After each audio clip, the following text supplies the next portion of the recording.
मैं जो विनम्र निवेदन करना चाह रहा हूँ कि ऐसा नहीं है कि बारूद के ढेर पर सिर्फ कोचिंग इंस्टीट्यूट्स बैठे हैं, पूरी दिल्ली बैठी है। बहुत कम ऐसे संस्थान हैं, स्कूल है, कॉलेज है, यूनिवर्सिटी है, अस्पताल है, उनको ज़मीन मिलती है। जिस दिन दिल्ली में बड़ा भूकंप आ गया, उन्होंने कहा कि पूरी दुनिया में ऐसी त्रासदी नहीं हुई होगी जितनी यहाँ होने वाली है। पुराने जो बाज़ार हैं, चांदनी चौक हो, कोई बाज़ार हो, छोटी छोटी गलियों में जब आप ऊपर चढ़ते हैं एक दुकान में जहाँ 1 लाख साड़ियाँ टंगी हुई हैं, जहाँ 50 सैकड़ों महिलाएं साड़ी खरीद रही हैं, भगवान ना करे कभी कुछ हुआ तो क्या होगा। दिल्ली का विकास बहुत सिस्टमेटिक सिटी के रूप में नहीं हुआ, चंडीगढ़ की तरह से नहीं हुआ है। 1962 के मास्टर प्लान में उन पुराने इलाकों को एग्जम्पशंस दी गई हैं ताकि वहाँ बिजनेस हार्म ना हो। एग्जम्पशन तो ठीक है, बिजनेस इंटरेस्ट में है, लेकिन जब आग लगती है तो वो एग्जम्पशन नहीं देती है। सर, हम फायर एनओसी की बात कर रहे थे, हम बात कर रहे थे कि फ्लडिंग भी हो सकती है, फायर एनओसी भी लेने चाहिए, लेकिन अर्थक्वेक का क्या? एकदम आ सकता है, और अर्थक्वेक आया तो 2 3 4 नहीं 400-500 जाने जा सकती आज है। ही एलजी की मीटिंग के बाद एक वरिष्ठ सिविल सेवक, वहीं उनसे मेरी बात चल रही थी, दिल्ली में ही काम करते हैं, बहुत सीनियर सिविल सर्वेंट हैं।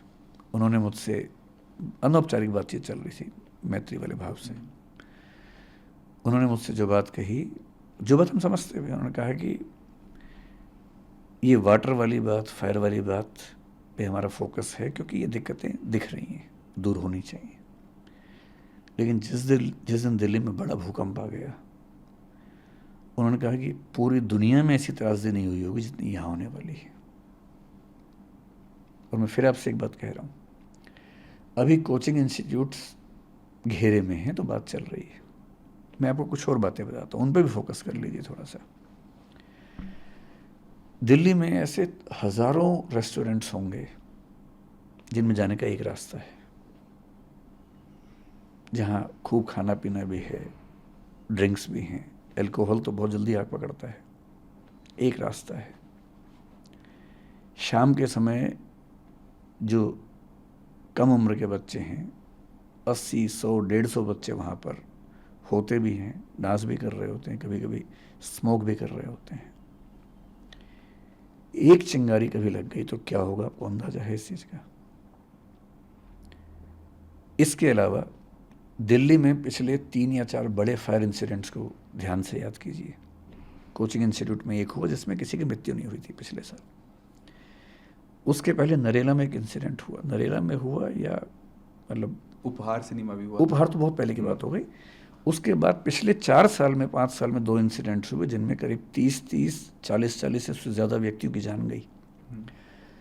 पर क्योंकि वो मजदूर थे इसलिए उनकी बात बहुत ज़्यादा उठी नहीं, किसी ने की नहीं उनकी बात, क्योंकि वो एक ऐसी बिल्डिंग में सो रहे थे, एक ही रास्ता था, वो नीचे से आग लग गई। जो अभी हाल ही में भारत के बाहर भी एक घटना घटी, बहुत से भारतीयों की जान गई जिसमें।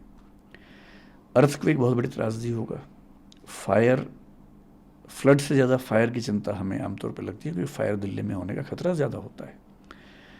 और पुराने जो बाज़ार हैं, चांदनी चौक हो, कोई बाज़ार हो, छोटी छोटी गलियों में जब आप ऊपर चढ़ते हैं एक दुकान में जहाँ 1 लाख साड़ियाँ टंगी हुई हैं, जहाँ 50 सैकड़ों महिलाएं साड़ी खरीद रही हैं, भगवान ना करे कभी कुछ हुआ तो क्या होगा।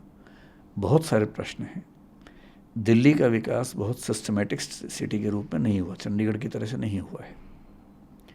1962 के मास्टर प्लान में उन पुराने इलाकों को एग्जम्पशंस दी गई हैं ताकि वहाँ बिजनेस हार्म ना हो। एग्जम्पशन तो ठीक है, बिजनेस इंटरेस्ट में है, लेकिन जब आग लगती है तो वो एग्जम्पशन नहीं देती है। तो मैं जो विनम्र निवेदन करना चाह रहा हूँ कि ऐसा नहीं है कि बारूद के ढेर पर सिर्फ कोचिंग इंस्टीट्यूट्स बैठे हैं, पूरी दिल्ली बैठी है। बहुत कम ऐसे संस्थान हैं, स्कूल है, कॉलेज है, यूनिवर्सिटी है, अस्पताल है, उनको ज़मीन मिलती है। मीडिया हाउसेस को ज़मीन मिल जाती है, बाकी लोगों को ज़मीन नहीं मिलती है। कोचिंग इंस्टीट्यूट्स को सरकार ज़मीन नहीं देती है, उनको खुद खरीदनी होती है, खुद रेंट पे लेना होता है, महंगे रेंट पे लेना होता है। फिर हर डिपार्टमेंट के साथ कम से कम ये ध्यान रखना होता है कि छोटी सी बात पे कोई हमला ना हो जाए। तो पक्ष सबका है, उनका भी है, और अच्छी बात है कि अगर हम एक स्थायी समाधान की ओर बढ़ें, मुझे उम्मीद है कि इस बार कुछ ना कुछ स्थायी होगा।